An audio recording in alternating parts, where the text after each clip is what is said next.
How to connect Google Maps to car Bluetooth. Hey, what's up, guys? Welcome back to our YouTube channel and let's get started. First thing first, launch your settings application. As you do so, you will see connections. Open your connections and here you will see Bluetooth. Simply tap onto Bluetooth button. You have to turn it on first. As you turn it on, also make sure that you have turned on your car's Bluetooth and it will display the names here. Once you see your car's name, all you have to do is tap onto it and pair it. Now for the next step, open up your Google Maps application.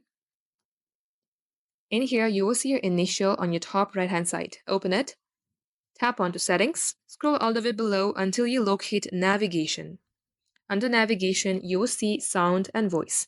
Make sure under Mute State, this is unmuted, and under Guidance Volume, this is set to normal. Once it is so, another settings that you should be concerned about is Play Voice over Bluetooth.